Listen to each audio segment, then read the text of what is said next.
Fíjense que en esto que está diciendo Lucas de la importancia de los apóstoles en esta primera etapa, nos da incluso unos requisitos de lo que él considera esencial para definir al apostolado. En los versículos 21 y 22, que lo teníamos acá justamente, dice: es necesario pues que de estos hombres que han estado junto con nosotros todo el tiempo que el Señor Jesús entraba y salía entre nosotros, primer requisito, o sea, alguien que ha estado todo el tiempo con nosotros, significa que había una banda de seguidores del Señor Jesús, no solamente los 12, pero estaban fuera de los 12, hasta que ahora cayó Judas y entonces hay que incorporar a otro. Y dice también el segundo requisito: comenzando desde el bautismo de Juan hasta el día en que de entre nosotros fue recibido arriba. Entonces da la fecha precisa desde cuándo esto comienza, lo que probablemente nos indica que haya sido, en lo posible, un discípulo de Juan el Bautista también, y que haya recibido el bautismo de Juan junto con los demás discípulos y con el Señor Jesús. Y el tercer requisito: y que sea hecho testigo con nosotros de su resurrección. Es decir, que haya visto al Señor resucitado. Lucas entonces nos da estos tres requisitos para el apostolado temprano: que sea una persona que estuvo en todo el ministerio del Señor, comenzando desde Juan, así que probablemente bautizado por Juan, y que haya sido testigo de la resurrección. Es re importante esto porque está dando una marca del fundamento cristiano. El fundamento apostólico, doctrinal, se basa en personas que son especiales, que estuvieron con el Señor Jesús, que recibieron de primera fuente las enseñanzas, que no están inventando, que no están incluyendo cualquier filosofía de la época. Ellos están transmitiendo lo que ellos mismos recibieron. Entonces Lucas quiere poner énfasis en este fundamento. Es notable también, chiquillos, el énfasis que se pone aquí en la caída de Judas.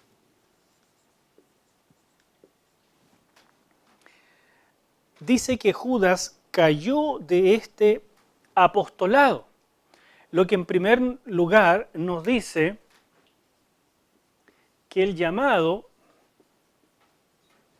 que el Señor le hizo a Judas era real, que Judas realmente estuvo en el apostolado, que él tuvo la oportunidad de ser de los 12, que él era considerado por los demás, por los 11 y por el Señor como apóstol, que él tuvo la misma oportunidad que los demás. Lo que nos da un dato muy interesante e importante acerca del llamado cristiano, hermanos míos. Muchos son llamados, pocos son escogidos, nos dice el Señor. Nos dice otro pasaje que los dones y el llamamiento del Señor son irrevocables. Pero eso es desde la perspectiva de Dios. O sea, para Dios, para el Señor Jesús, el llamado fue real. Pero hace falta también una respuesta de la persona. Y esa respuesta puede ser sí para siempre, no para siempre, o sí por un tiempo y después no. Y esto es importante que los ministros lo tengan en cuenta, porque el llamado no es una cosa indeleble, es una cosa que para Dios dura para siempre, pero para el hombre depende de lo que hagamos con él. Entonces nos dice en segundo lugar que los títulos no protegen. Mire qué importante esto. Judas era de los 12, era considerado de los 12, de los íntimos, era discípulo, era apóstol, pero el título no lo protegió. No podemos descansar en los títulos, hay que descansar en una relación, y una relación que tiene que estar viva, mantenida constantemente. O sea, ¿cuántos en la historia de la iglesia han caído porque se descuidan de esto? Pablo le recomienda a Timoteo: mantén el fuego que está en ti.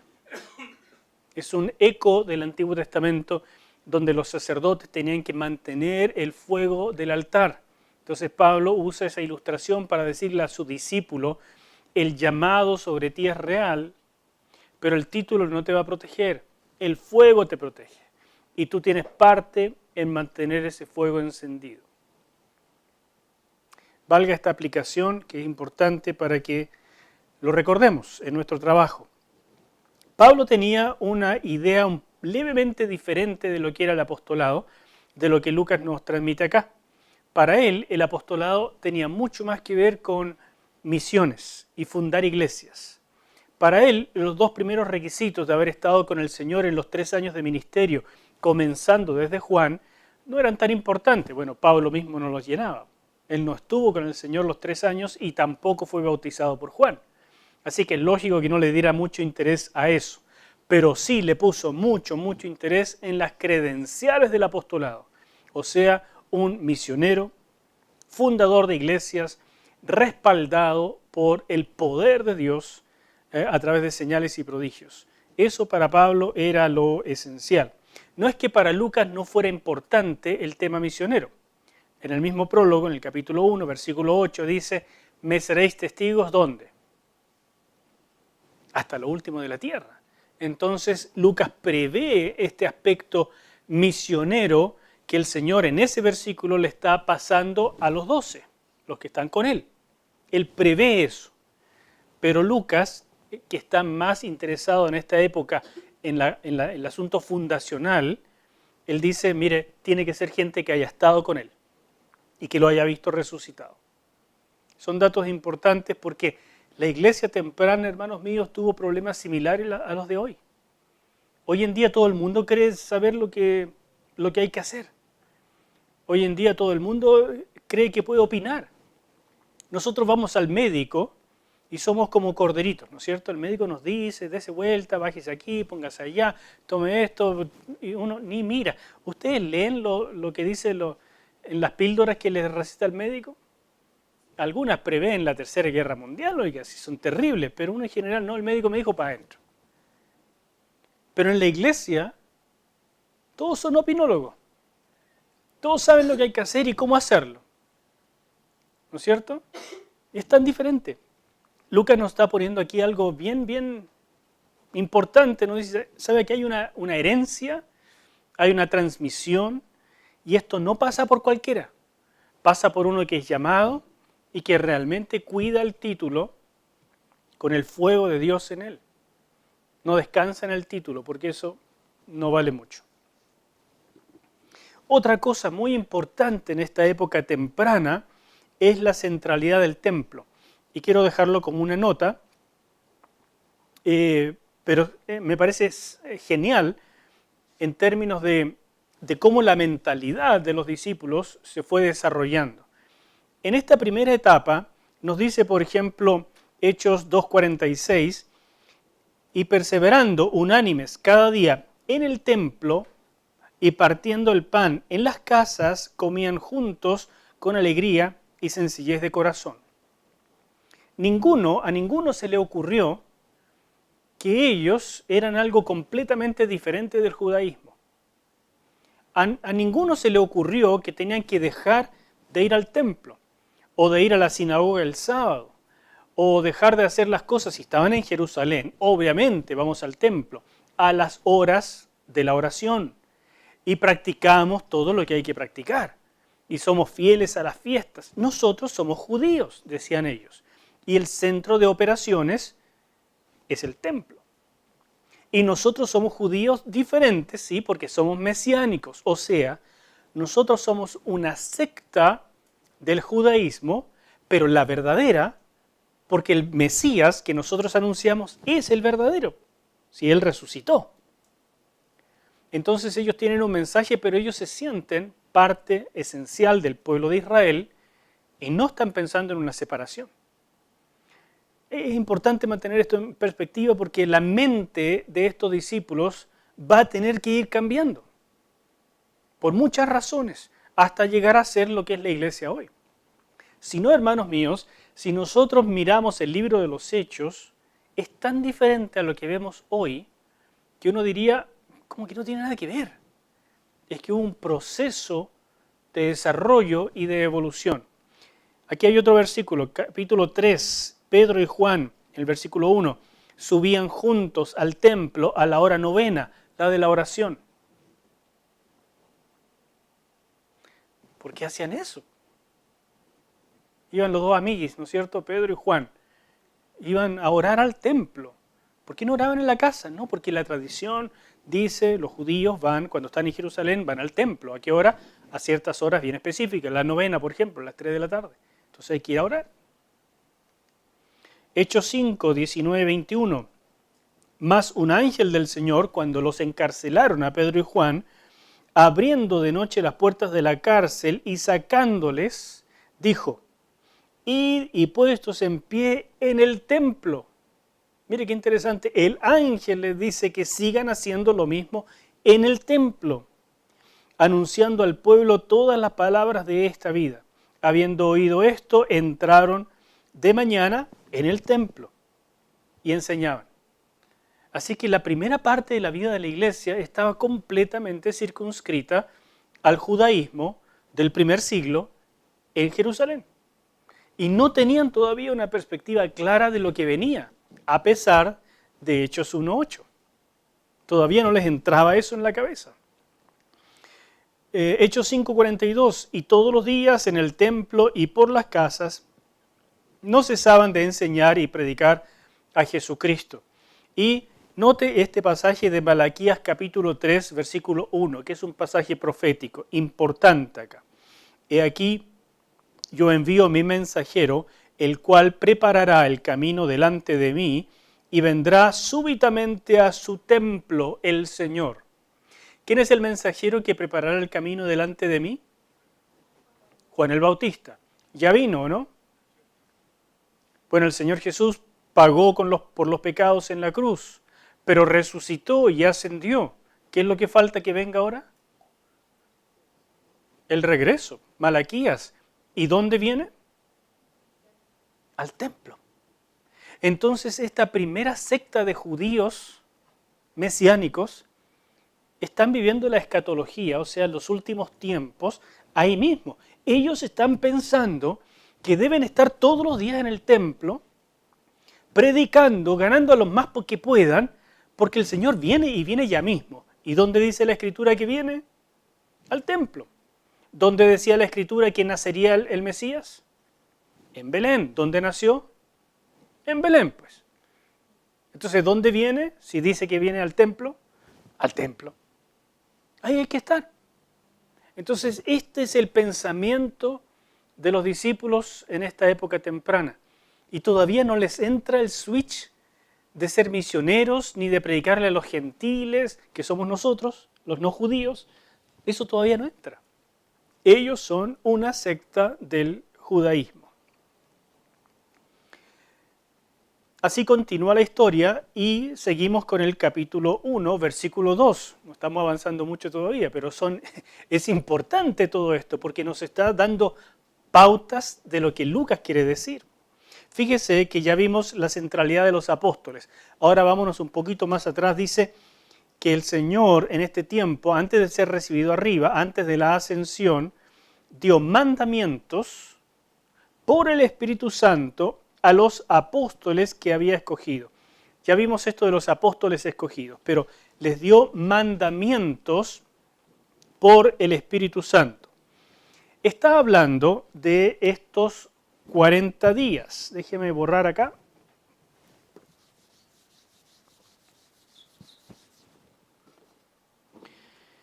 Estos 40 días que son tan importantes, porque no son casualidad. Jesús resucitó y pasó 40 días apareciéndose, no todo el tiempo, no dormía con ellos, no estaba los 40 días completos, pero cada cierto tiempo aparecía a los discípulos y enseñaba. El tema central de enseñanza nos dice el reino. Pero dice acá en el versículo 2 que les dio mandamientos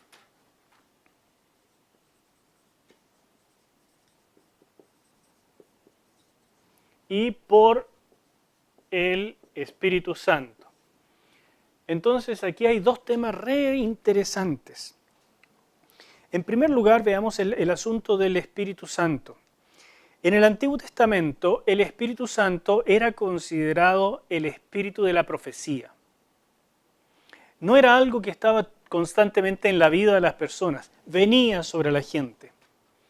No era parte de su hábitat, las personas.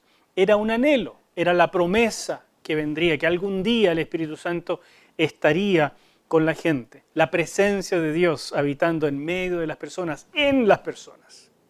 Pero en el Antiguo Testamento el Espíritu Santo era el espíritu de profecía, profecía que apuntaba fundamentalmente al Mesías. Llegó el tiempo de cumplimiento, los evangelios, y vemos al Señor con la unción del Espíritu Santo, actuando en el poder del Espíritu Santo, instaurando el reino en una primera etapa, luchando contra los demonios, sanando a las personas, predicando el reino de Dios se ha acercado, arrepiéntanse, entren a él. ¿Se fijan? Pero llega la parte de los hechos y de ahí en adelante, y la sorpresa es que el Espíritu Santo ahora será derramado en todas las personas y se cumplirán las promesas de antaño y todos podremos andar en la misma unción que tenía Jesús para llevar adelante el reino. Entonces el tema del Espíritu Santo que nos presenta por primera vez acá Lucas en el capítulo 1, versículo 2, lo destaca de esta manera tan simple. Es un temazo que cruza todo el libro, pero aquí comienza diciendo, en estos 40 días, el Señor les dio mandamientos por el Espíritu. Jesús actuó en su ministerio terrenal en el poder del Espíritu. Una vez resucitado, les habla por el Espíritu. Y lo que les dice es, esperen acá hasta que reciban el Espíritu. Y entonces van a poder ustedes también. ¿Nota? Entonces, esto es vital. Nos está anunciando un tema. La iglesia sin el Espíritu Santo no sirve, no vale, no tiene poder, no tiene capacidad. Si el Espíritu Santo es una doctrina en la iglesia, pero no una realidad, entonces la iglesia es un invento humano. Y si la llenura del Espíritu Santo que nos marca el libro de los Hechos no es a la manera de Dios, sino a la manera que nuestra denominación nos ha enseñado, tal vez nosotros estamos imponiendo una forma de ser al Espíritu que en realidad lo apaga en lugar de encender el fuego. Así que el libro de los Hechos tiene que decirnos todos estos detalles y nosotros vamos a tener que mirarnos en este espejo y decir, el Espíritu Santo fue central en el ministerio del Señor Jesús, debía serlo en el de los discípulos, ¿lo es en el nuestro? Podemos decir, yo lleno del Espíritu Santo les estoy enseñando esto. Podemos decir, yo lleno del Espíritu Santo llevo adelante el ministerio que estoy desarrollando, sea el de mujeres, sea el de ujieres, sea el de librería, sea el de poner mesas, el de ministrar a las personas, orar por los enfermos, cualquiera que sea. Yo, lleno del Espíritu Santo, actúo en la iglesia, porque si no, ¿en qué poder lo estamos haciendo? El libro de los Hechos no conoce otro poder que funcione. ¿Lo conocen ustedes? ¿O hemos desvirtuado la iglesia? Ese espejo va a ser fundamental para nosotros, hermanos queridos. También quiero hablarles del fundamento de la resurrección, porque en Hechos capítulo 1, versículo 3, fíjese que ya avanzamos un versículo más, nos dice, quien también después de haber padecido se presentó vivo con muchas pruebas indubitables, apareciéndoseles durante 40 días y hablándoles acerca del reino de Dios. Entonces, aquí vamos a dejar por un momento esto. Dice, apareciéndoles por 40 días. En el versículo 2 dice, dándoles mandamientos por el Espíritu. En el versículo 3 dice, hablándoles del ¿no es cierto?, reino. Todo eso lo tenemos que ver todavía. Pero ahora aparece un tema más que para los discípulos fue esencial. Es esto de que apareció vivo, o sea, resucitó. Y para ellos, ellos tenían pruebas, una palabra muy importante, pruebas indubitables. ¿Qué significa indubitables?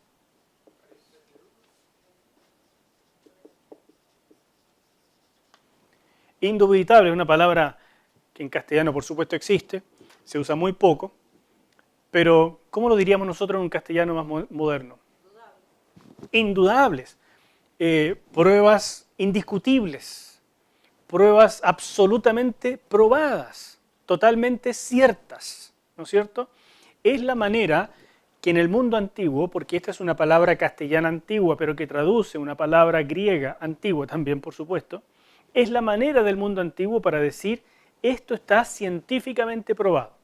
Cuando nosotros queremos decir en nuestra época, hoy, que algo es así, pero ya no hay duda, pasó el método científico, está completamente demostrado. Eso para nosotros hoy en día es como máximo, ¿no es cierto? Bueno, eso es lo que quieren decir. ¿Y por qué quieren decir eso ellos? Porque en el Nuevo Testamento se registran más o menos 10 apariciones de Jesús resucitado a diferentes grupos de personas.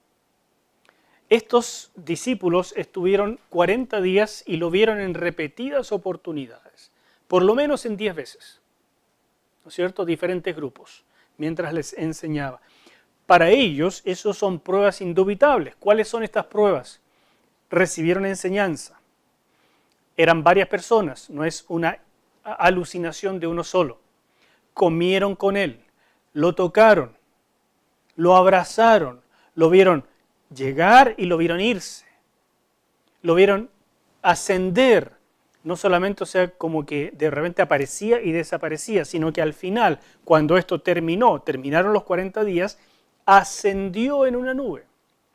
Así que hubo un principio y hubo un final.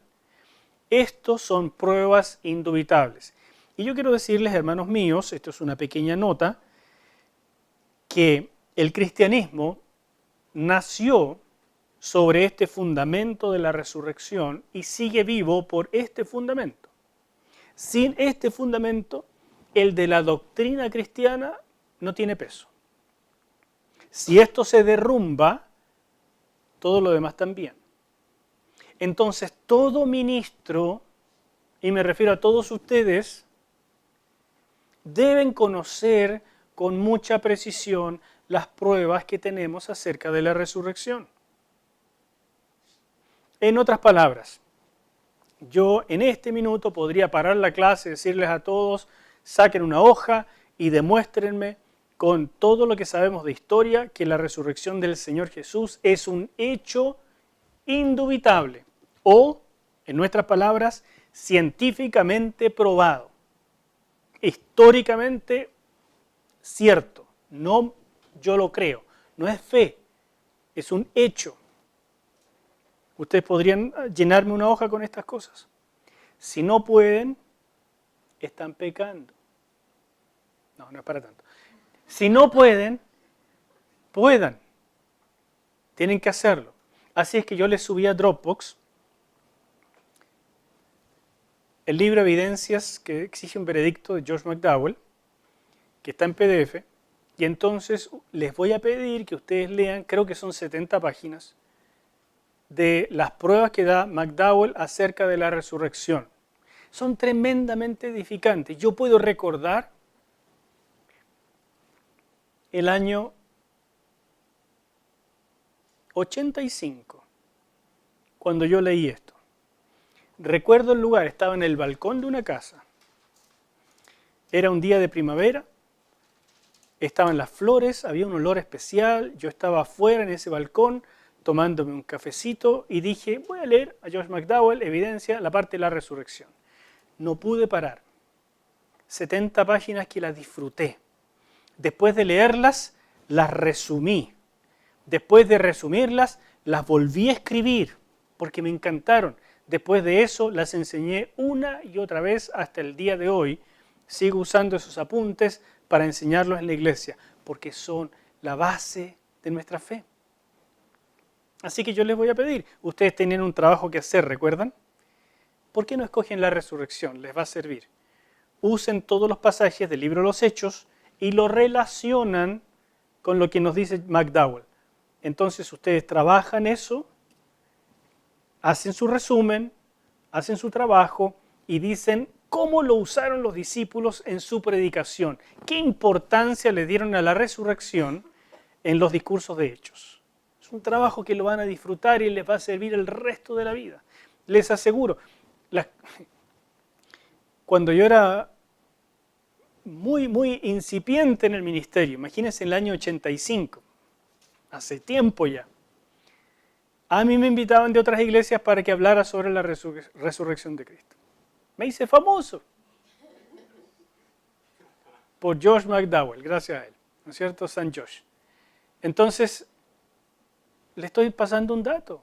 Es que este es un temazo que a todo cristiano le sirve muchísimo. Es apologética cristiana sobre un hecho fundamental para nosotros. Ok, sigo. Otra cosa que fue fundamental en estos 40 días, como vimos acá, es el tema del reino de Dios. 40 días hablándoles del reino. Evidentemente, esto de los 40 días no es casualidad. Es un eco de Éxodo capítulo 24, versículo 18, que dice, y entró Moisés en medio de la nube y subió al monte, y estuvo Moisés en el monte 40 días y 40 noches. ¿Y qué fue a hacer Moisés al monte? Muy bien. Entonces, Moisés subió al monte Sinaí por 40 días y 40 noches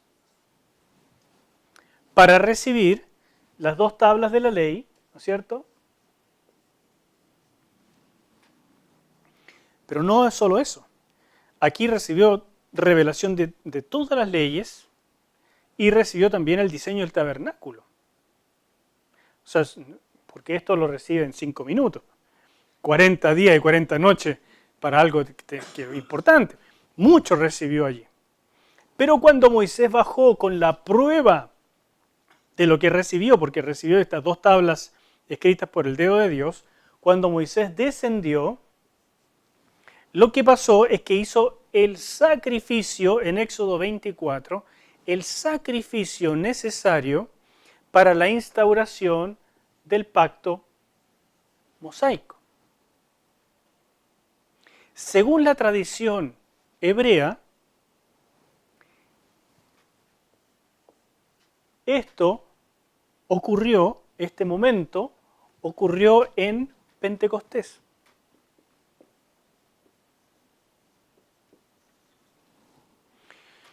Cuando Israel ya no tenía templo, o cuando Israel ya no podía congregarse todo el tiempo en el templo, entonces la tradición empujó cada vez más a que Pentecostés fuese celebrado como el día de la recepción de la ley por parte de Moisés. Entonces, piensen en estos paralelos. 40 días, Pentecostés, baja sacrificio, inauguración de pacto mosaico. ¿Lo pescaron? Ahora, llegamos a la época del Señor Jesús. Tenemos 40 días hablándoles del reino, ¿no es cierto? Pero 40 días desde el momento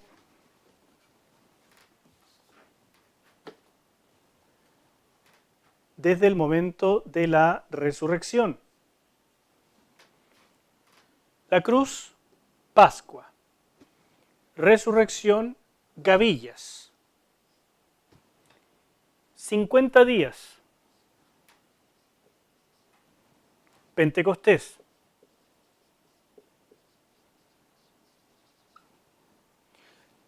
Desde la resurrección, 40 días. Aquí. Después, 10. que no puede ser más simbólico, porque el 10 siempre es el número de la redención de Israel, el número de las tablas de la ley, de los 10 mandamientos. El 10 es muy, muy simbólico, el 40 también. Entonces, los paralelos en Pentecostés tiene que comenzar un nuevo pacto. Espíritu Santo, y comienza pacto nuevo. O sea, estos símbolos son poderosísimos. Para un judío medianamente inteligente, esto le tenía que sonar como una bomba, porque era casi pintárselo. ¿Se da cuenta? Le están diciendo, ha ocurrido algo extraordinario, tenemos el sacrificio para un nuevo pacto. Ese nuevo pacto es el pacto prometido, cuyo centro es el Espíritu Santo. Por lo tanto, no es algo que podemos falsear, no es solamente la predicación de un nuevo grupo, es un milagro de Dios. Si no vemos este milagro, no está. Y todos quedaron sorprendidos cuando los 120 trompetistas están hablando en lenguas. Y se empiezan a preguntar, ¿qué es esto? Entonces se para Pedro y dice, esto no es que estén borrachos, esto es lo que estaba prometido, lo que dice Joel y otros antiguos trozos del Antiguo Testamento. Y esto nos da inicio, nunca lo dice así con esas palabras Pedro, pero nosotros entendemos, esto da inicio al nuevo pacto. Así que todos estos elementos están aquí ligados para un paralelo evidentemente intencional. Los detalles de la fiesta de Pentecostés, los detalles del significado de la fiesta, de todo eso, por favor, véanlo en el curso autodidacta y también hay un disco que ustedes tienen que ver en el Antiguo Testamento sobre las fiestas de Israel. Dense ese trabajo, por favor, vean los detalles. Aquí solo me interesa establecer este paralelo porque lo central es esto. El pacto nuevo ha comenzado. Están todos los elementos. Sin embargo, en estos 40 días Jesús se concentra en un tema, que es el reino de Dios.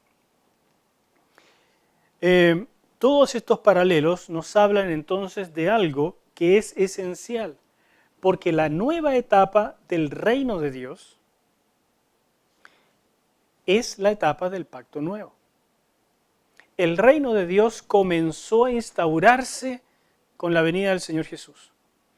Pero para nosotros, el reino de Dios en su forma presente comienza de Pentecostés en adelante. Porque allí es donde nosotros empezamos a trabajar en el reino. Antes éramos simplemente espectadores, nunca estuve yo ahí, pero los discípulos, espectadores de lo que el rey hacía.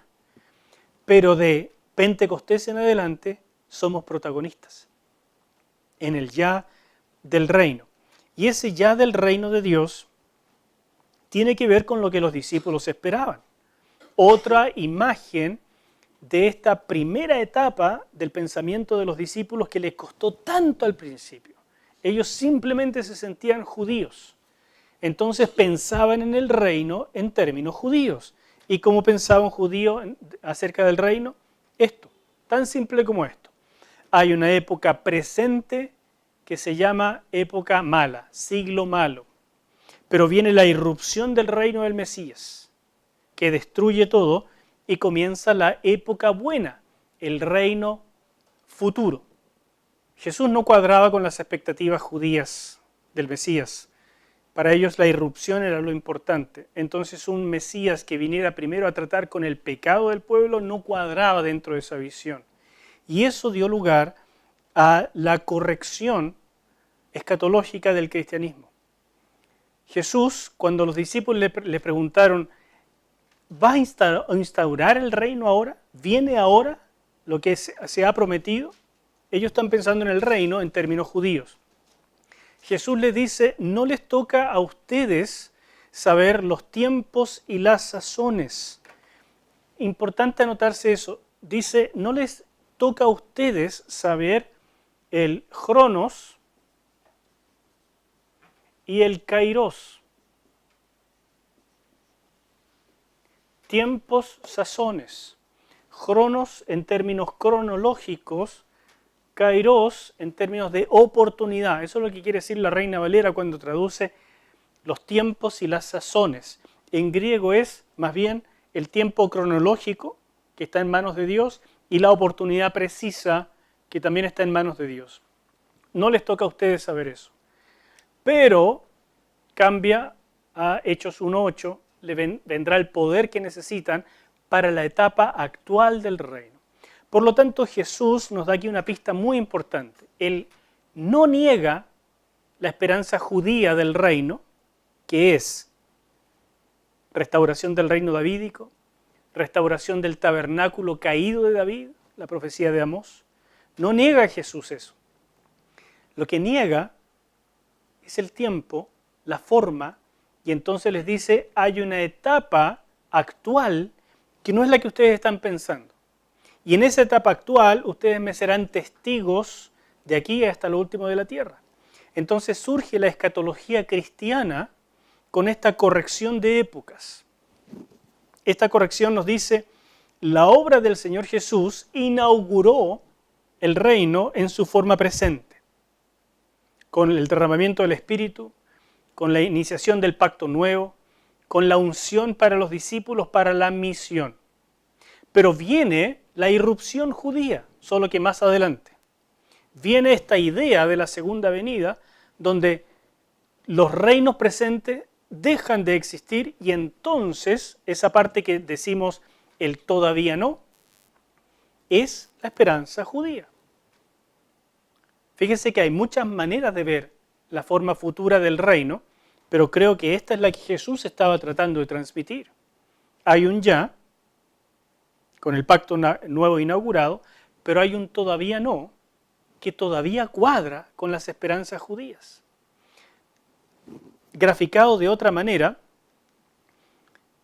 podríamos verlo así como dos reinos en paralelo. Ya ha comenzado el reino de Dios en la tierra, pero coexiste con reinos humanos y reino satánico. Pero cuando venga por segunda vez, ya solo persistirá el reino del Mesías y todas las demás cosas desaparecerán. ¿Me entienden? Entonces, esta visión cristiana que surge en primer lugar a partir de estas palabras del Señor Jesús en Hechos 1, 7 y 8, va a ser trabajado por el resto del Nuevo Testamento hasta tener este gráfico de la escatología cristiana mejorada. Y así nos encontramos finalmente